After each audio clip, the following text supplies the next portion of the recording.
Good afternoon sir and hello everyone. मेरा नाम खुशी विराज है और मैं बीकॉम फिफ्थ सेमेस्टर की स्टूडेंट हूँ। आज मैं आप सभी के सामने एक इंटरेस्टिंग टॉपिक प्रेजेंट करना चाहती हूँ जिसका नाम है identify the majors of bottleneck to creativity and strategies to overcome them. तो सबसे पहले मैं बात करना चाहूँगी क्रिएटिविटी के बारे में।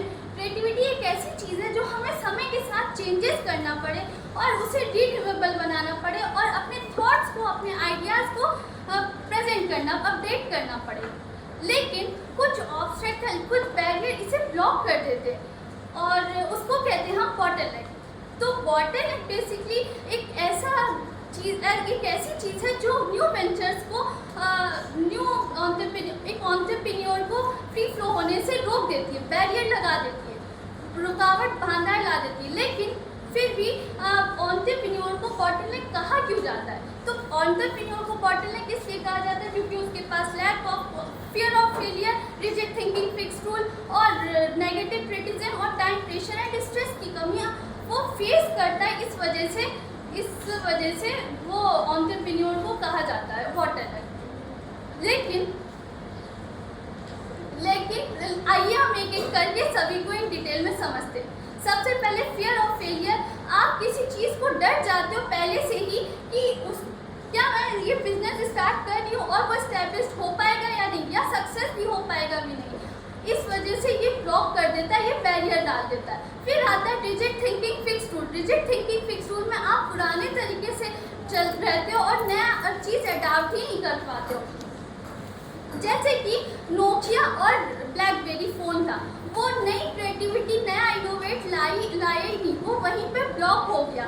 बट वही जगह आईफोन एंड्रॉयड वो अपने फ़ोन में नई नई फीचर्स लाता रहता है, नए नए इनोवेशन लाता रहता है। फिर आता है टाइम प्रेशर एंड स्ट्रेस।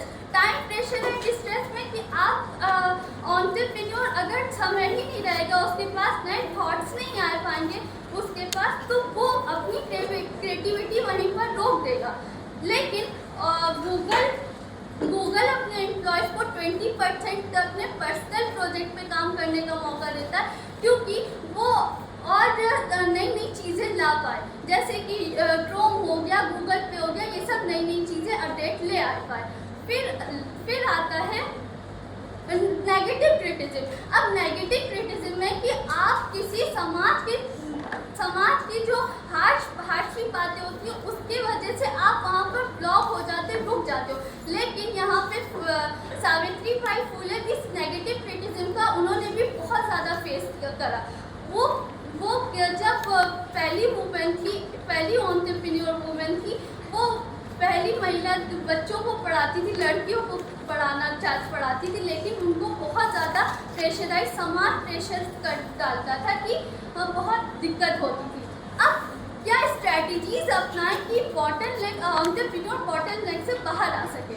तो पहले अडॉप्ट ग्रोथ माइंडसेट। आप अपनी कमियों को पहचानो कि आप कहाँ गलत हो, फिर उस पर वर्क करो। जस्ट सपोज आप कहीं इंटरव्यू देने जाते हो तो वहाँ पर ये सोचते हो कि क्या मेरा आप बाई चांस नहीं सेलेक्ट हो पाए, तो आप ये सोचोगे कि मैं उस पर क्या वर्क कर सकता हूँ जो मैं सेलेक्ट हो सकूँ। अपने पास उस पर वर्क करोगे, फीडबैक लोगे। फिर आता है build self confidence, most important point. और उसमें है कि आप अपने कॉन्फिडेंस को बिल्ड रखो हमेशा। और अगर आप अपनी क्रिएटिविटी को लेकर, आप अपने थॉट्स को लेकर अगर आप कॉन्फिडेंट नहीं हो तो आप इंदिरा गोयल बताती हैं, अपने वो CEO और पेप्सी की, तो वो बताती हैं बीइंग अ इंडियन वुमेन, क्या वो ग्लोबली अपने प्रोडक्ट को ले पाएंगी, सक्सेस कर पाएंगी या नहीं। उनका थोड़ा सा लैक ऑफ कॉन्फिडेंस हुआ, बट उन्होंने हमेशा बिल्ड रखा और आज वो ग्लोबली वुमेन एंटरप्रेन्योर में से मानी जाती है। फिर last of the point, supportive organisational culture. अब सपोर्टिव ऑर्गेनाइजेशनल कल्चर में कि आपको वहाँ सपोर्ट वो आप जहाँ एंटरप्रेन्योर वहाँ जाए जहाँ आपको सपोर्ट मिले, आपकी क्रिएटिविटी को, आपके थॉट्स को, आपकी इनोवेशन आइडियाज़ को इन्वॉल्वमेंट मिल सके, आप उस पर कुछ अलग सोच पाओ। तो ये लास्ट आता है। And that's it my presentation. I hope you like it. And thank you Mr. Vishal Verma sir. किया कि मैं अपना प्रेजेंटेशन खूबसूरती से प्रेजेंट कर सकूँ। Thank you.